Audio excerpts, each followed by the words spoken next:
Assalamualaikum warahmatullahi wabarakatuh. Perkenalkan, nama saya Nur Hadisa, NIM 2019-187, kelas F Pidana 2, Fakultas Hukum Universitas Muhammadiyah Malang. Perkenalkan, nama saya Fitriani Lina, NIM 2019-160, kelas F Pidana 2, Fakultas Hukum Universitas Muhammadiyah Malang. Adapun materi yang akan kita bahas dalam video ini yaitu dengan tema kejahatan terhadap tubuh dan nyawa.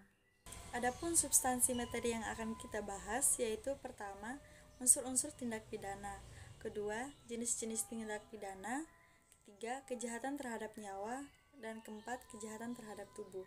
Adapun unsur-unsur dari tindak pidana, yang pertama itu ada unsur subjektif dari suatu tindak pidana. Yang pertama itu kesengajaan atau ketidaksengajaan atau bisa disebut culpa atau dolus. Yang kedua itu maksud dan foreman pada suatu cobaan atau pogging seperti yang dimaksud dalam pasal 53 ayat 1 KUHP. Yang ketiga itu macam-macam maksud atau argumen seperti yang terdapat. Misalnya itu di dalam kejahatan-kejahatan pencurian, terus penipuan, pemerasan, pemalsuan, dan lain-lain sebagainya. Yang keempat itu merencanakan terlebih dahulu atau forbedachterat, seperti misalnya dalam kejahatan pembunuhan menurut pasal 340 KUHP. Yang kelima itu perasaan takut atau fresh, seperti yang antara lain itu terdapat di dalam rumusan tindak pidana pembuangan bayi menurut pasal 308 KUHP. Yang kedua yaitu unsur objektif, yang mana unsur objektif dari suatu tindak pidana yaitu pertama, sifat melanggar hukum, kedua, kualitas si pelaku, ketiga, kausalitas, yang mana hubungan antara suatu tindakan sebagai penyebab dengan suatu kenyataan sebagai akibat. Adapun jenis-jenis tindak pidana yang dibedakan atas dasar-dasar tertentu, antara lain, yang pertama, menurut KUHP dibedakan antara lain kejahatan rechtdelicts yang dimuat dalam buku 2 KUHP pasal 104 sampai dengan pasal 488, dan pelanggaran wetdelict itu yang dimuat dalam buku 3 KUHP pasal 489 sampai dengan pasal 569. Nah, kejahatan ini merupakan suatu perbuatan yang bertentangan dengan keadilan, meskipun peraturan perundang-undangan tidak mengancam dengan pidananya. Kedua, itu cara merumuskannya. Itu dibedakan dalam bentuk pidana formil dan pidana material. Yang dimaksud dengan pidana formil itu tindak pidana yang dirumuskan, bahwa larangan yang dirumuskan itu adalah perbuatan tertentu. Contohnya itu pada pasal 362 KUHP, yaitu tentang pencurian yang dirumuskan sebagai perbuatan yang berwujud mengambil barang tanpa mempersoalkan akibat tertentu dari pengambilan barang tersebut. Nah, sedangkan yang tindak pidana material ini larangannya adalah pada menimbulkan akibat yang dilarang. Karena itu siapa yang menimbulkan akibat yang dilarang itu yang dipertanggungjawabkan dan dipidana. Contohnya itu pada pasal 338 KUHP itu tentang pembunuhan yang dirumuskan sebagai perbuatan yang mengakibatkan matinya orang lain. Yang ketiga itu dilihat dari bentuk kesalahan, di mana dibedakan tindak pidana sengaja dan tindak pidana tidak sengaja. Tindak pidana sengaja itu adalah tindak pidana yang memuat unsur kesengajaan dalam rumusannya itu, contoh pada pasal 338 KUHP tentang pembunuhan dan pasal 187 tentang kesengajaan membakar atau menyebabkan peletusan atau banjir. Sedangkan tindak pidana tidak sengaja itu adalah tindak pidana yang memuat unsur kealpaan dalam rumusannya. Itu contohnya itu pada pasal 359 KUHP tentang kealpaan menyebabkan matinya seseorang atau luka. Yang keempat, berdasarkan macam perbuatannya, di mana ini dibedakan tindak pidana aktif atau positif dan tindak pidana pasif. Yang mana tindak pidana aktif ini adalah tindak pidana yang berupa perbuatan yang aktif. Nah, perbuatan aktif ini merupakan suatu perbuatan yang untuk mewujudkannya diisyaratkan dengan adanya gerakan dari anggota tubuh orang yang berbuat tersebut. Ini termasuk dalam contoh pasal 362, 338, 378 KUHP. Nah, sedangkan tindak pidana pasif merupakan tindak pidana yang berupa tindak pidana tidak berbuat sesuatu. Nah, tindak pidana ini dapat kita sebut sebagai tindak pidana pengabaian suatu kewajiban hukum, dan ini termasuk dalam contoh pasal 531 tentang pelanggaran terhadap orang yang perlu ditolong. Nah, ini dirumuskan secara formil atau tindak pidana yang pada dasarnya unsur tindak pidana pasif dibedakan menjadi dua macam, yaitu tindak pidana formil yang murni dan tindak pidana yang tidak formil. Yang kelima, berdasarkan perlu tidaknya pengaduan dalam hal penuntutan. Ini dibedakan tindakan pidana aduan dan tindak pidana biasa. Tindak pidana aduan timbul karena adanya pengaduan dari korban atau keluarga korban yang merasa dirugikan. Contohnya pada pasal 310 KUHP tentang pencemaran nama baik. Tindakan pidana biasa merupakan tindak pidana yang sebagian besar tercantum dalam KUHP, di mana tanpa ada aduan dari siapapun, pelaku dapat dituntut secara hukum. Yang keenam itu dilihat dari subjek hukumnya.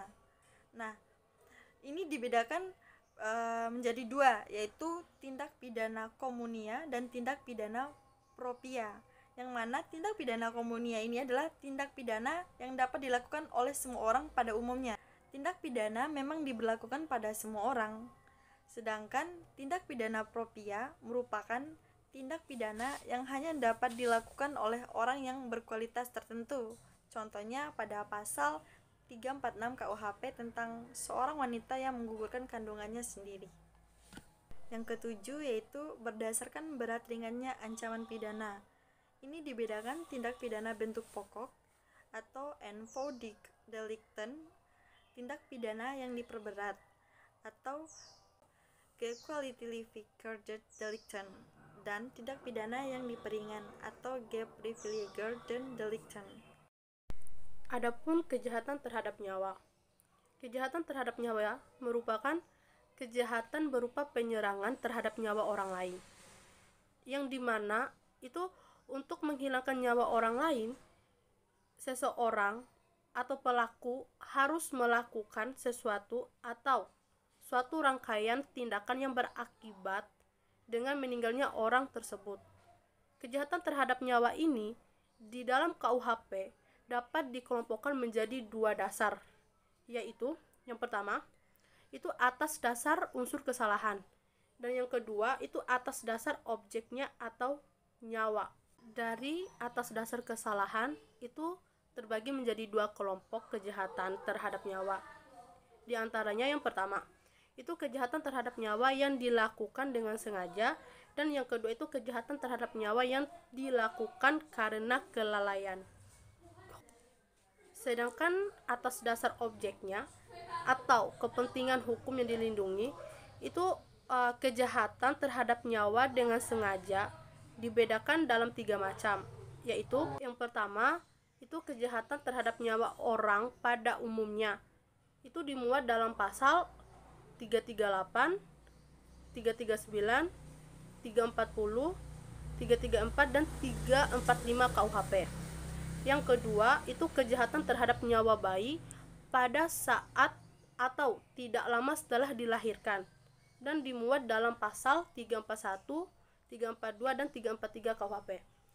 Yang ketiga itu kejahatan terhadap nyawa bayi yang masih ada dalam kandungan ibu atau janin. Itu dimuat pada pasal 346, 377 dan 377, 348 dan 349 KUHP. Dalam kejahatan terhadap nyawa itu meliputi pembunuhan bayi dan pengguguran kandungan. Nah, di sini saya akan menjelaskan bagian poin pertama, itu pembunuhan bayi. Yang dimana pembunuhan bayi ini merupakan sebuah tindak pidana khusus, yang dimana bisa melakukannya itu ibu kandungnya dan bisa saja ayah kandungnya juga dari bayi tersebut. Berdasarkan hukum pidana di Indonesia, itu pembunuhan bayi secara sengaja oleh orang tuanya, ibu atau ayahnya, itu dikenakan pasal 341 KUHP dan pasal 342 KUHP. Yang dimana pasal 341 ini berbunyi, seorang ibu yang karena takut akan ketahuan melahirkan anak pada saat anak dilahirkan atau tidak lama kemudian dengan sengaja merampas nyawa anaknya, diancam karena membunuh anak sendiri dengan pidana penjara paling lama 7 tahun. Sedangkan pasal 342 berbunyi, yaitu seorang ibu dengan sengaja membunuh bayinya pada saat atau setelah dilahirkan dengan rencana dihukum 9 tahun penjara. Adapun contoh kasusnya, yaitu bayi terbungkus plastik di Trenggalek. Pelakunya itu ibu kandung bayi yang melakukan pembunuhan terhadap bayinya sendiri dengan cara dicekik atau mencekik leher si bayi hingga meninggal dunia, dan itu dilakukan saat setelah proses kelahiran. Setelah menghabisi bayinya, pelaku memasukkan jasad bayi tersebut ke dalam kantong plastik dan membawanya ke rumah kakeknya dan menyimpan ke dalam kamar. Namun pada Sabtu siang, penemuan bayi yang terbungkus plastik itu diketahui oleh pemilik rumah atau kakeknya tersebut. Berdasarkan kasus tersebut, termasuk pada pasal 341 dan 342 KUHP, yang mana syarat dalam penerapan pasal ini apabila memenuhi yang dirumuskan secara rinci dari 2 unsur, yaitu yang pertama itu unsur objektif meliputi antara lain, itu ada petindaknya itu seorang ibu, yang artinya ibu dari bayi atau korban yang dilahirkan. Dalam hal ini ada hubungan antara ibu dan anak. Adanya ibu merupakan syarat yang melekat pada subjek hukumnya, menandakan bahwa kejahatan ini tidak dapat dilakukan oleh semua orang. Yang kedua, itu perbuatannya. Perbuatan yang dimaksud di sini itu menghilangkan nyawa atau merampas nyawa. Nah, unsur dari perbuatan ini merupakan perbuatan yang sama dengan perbuatan dalam pasal 338 dan 340 KUHP. Yang karena dengan adanya perbuatan menghilangkan nyawa, maka kejahatan itu disebut dengan pembunuhan. Objeknya itu nyawa bayinya. Objek kejahatan tindak pidana pembunuhan itu termasuk pembunuhan bayi adalah nyawa. Maka pada pembunuhan bayi itu wujud perbuatan menghilangkan nyawa HAMS dilakukan pada bayi yang terbukti hidup. Berdasarkan waktunya itu pada saat bayi dilahirkan, terus tidak lama setelah bayi dilahirkan, dan motifnya itu karena takut diketahui melahirkan dan pelantaran anak. Maksudnya untuk melindungi diri dari cacian masyarakat, yang dimana perbuatannya ini itu sangat tidak manusiawi karena sudah menghilangkan nyawa anaknya dan tidak mampu untuk mengurus anak tersebut. Yang kedua itu unsur subjektif. Unsur subjektif itu adanya kesengajaan. Yang dimaksud itu melakukan suatu tindakan itu secara sadar dan mengetahui apa yang dilakukan. Selanjutnya terkait pengguguran kandungan atau aborsi. yang dimana pengguguran kandungan atau aborsi ini bahasa latinnya itu abortus, merupakan berakhirnya kehamilan dengan dikeluarkannya janin atau fetus atau embrio sebelum memiliki kemampuan untuk bertahan hidup di luar rahim sehingga mengakibatkan kematiannya. Aborsi yang terjadi secara spontan disebut juga itu keguguran. Terdapat dalam Kitab Undang-Undang Hukum Pidana atau KUHP itu ketentuan yang melarang suatu perbuatan aborsi sebagaimana yang diatur dalam pasal 346 KUHP yang menyatakan seorang wanita yang sengaja menggugurkan atau mematikan kandungannya atau menyuruh orang lain untuk itu diancam pidana penjara paling lama. Pengertian secara umumnya mengenai aborsi itu merupakan salah satu topik yang selalu menjadi perbincangan di berbagai kalangan masyarakat negara, baik itu forum resmi ataupun non-formal lainnya. Nah, masalah ini sudah tidak asing lagi dan banyak terjadi sejak zaman dahulu detik sekarang. Terkait dengan penanganan aborsi, itu cara-cara yang digunakan baik secara medis maupun secara tradisional dan itu dilakukan oleh dokter, bidan maupun dukun beranak di kota-kota besar maupun di daerah terpencil sekalipun. Adapun contoh kasusnya yaitu kasus aborsi di Boyolali. Pelaku dengan inisial R dan A melakukan perbuatan aborsi dengan melibatkan pihak ketiga yaitu warga Catur, Kecamatan Sambi yang merupakan seorang bidan dan bertempat di sebuah rumah sakit swasta di Solo. Usia kehamilan R sekitar 5 bulanan. Pada hari Senin tanggal 2 bulan 11 tahun 2018, dalam menggugurkan kandungannya, pihak A memberinya 1 butir pil kepada R dan malam harinya orok atau janin bayi tersebut itu lahir sebelum waktunya. Kemudian menguburnya di samping sumur belakang rumahnya dan si A dibayar 4 juta rupiah untuk menggugurkannya. Berdasarkan kasus tersebut, termasuk dalam pasal 346 KUHP yang mana syarat penerapannya pasal ini itu memenuhi unsur objektif dan subjektif. Unsur objektif itu sendiri terdiri dari unsur menggugurkan atau mematikan atau menyuruh orang lain untuk menggugurkan atau mematikan kandungannya sendiri. Nah, sedangkan unsur subjektif itu terdiri dari menggugurkan kandungan, mematikan kandungan, menyuruh orang lain untuk menggugurkan kandungan dan menyuruh orang lain untuk mematikan kandungan. Adapun kejahatan terhadap tubuh. Kejahatan terhadap tubuh merupakan perbuatan-perbuatan berupa penyerangan atas tubuh atau bagian tubuh yang dapat mengakibatkan rasa sakit atau luka.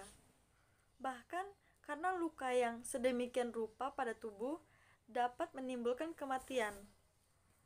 Nah, itu bisa juga kita sebut sebagai penganiayaan.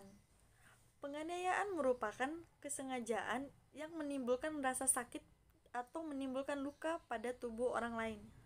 Maka orang tersebut harus mempunyai offset atau suatu kesengajaan untuk pertama, menimbulkan rasa sakit pada orang lain. Kedua, menimbulkan luka pada tubuh orang. Atau yang ketiga, merugikan kesehatan orang lain. Kejahatan terhadap tubuh yang dilakukan dengan sengaja atau dengan kata lain itu penganiayaan.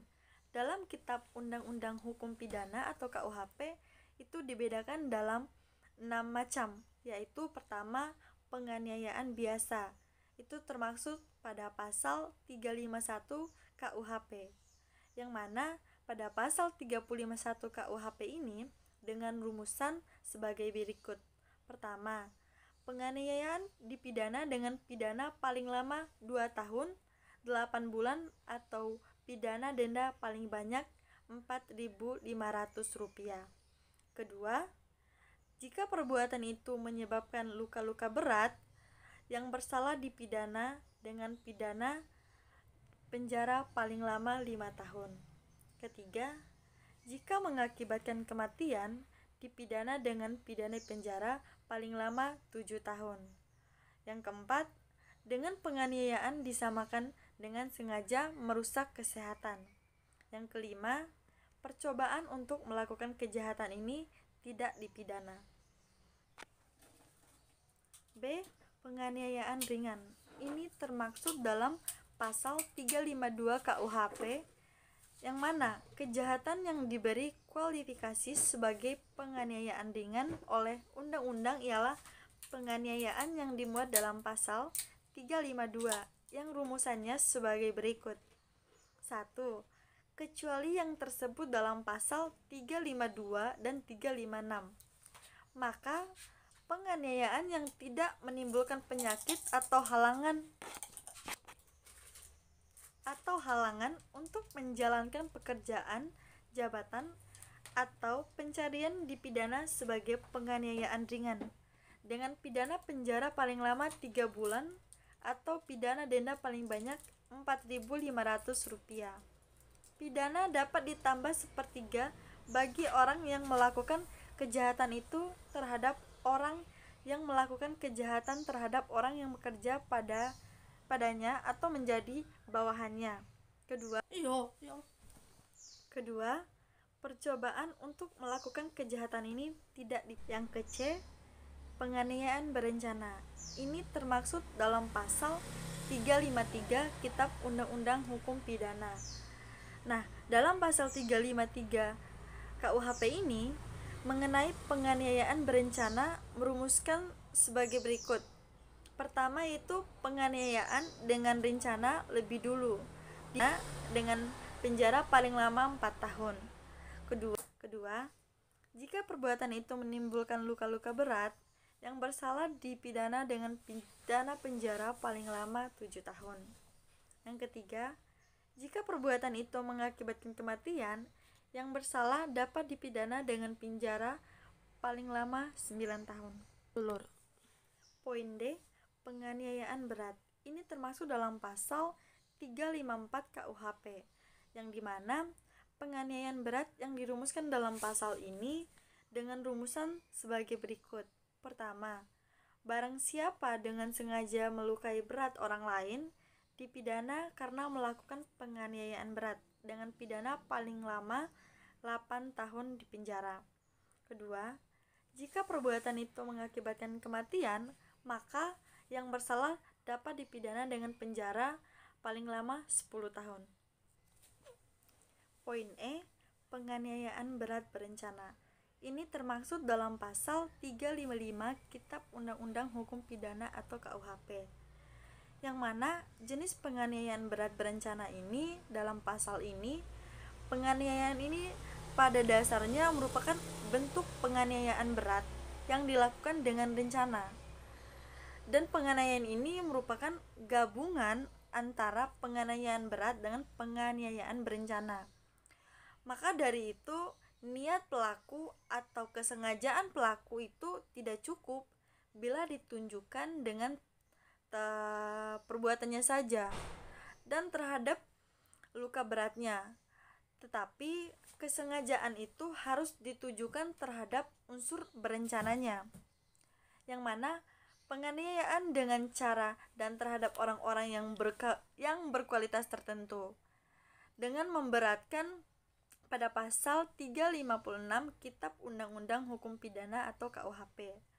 Nah, jenis penganiayaan ini diatur dalam ketentuan pasal 356 KUHP yang menyatakan bahwa pidana yang ditentukan dalam pasal 351, 353, 354, dan 355 dapat ditambah dengan sepertiga, yaitu pertama, bagi yang melakukan kejahatan itu terhadap ibunya, bapaknya, menurut undang-undang, istrinya atau anaknya.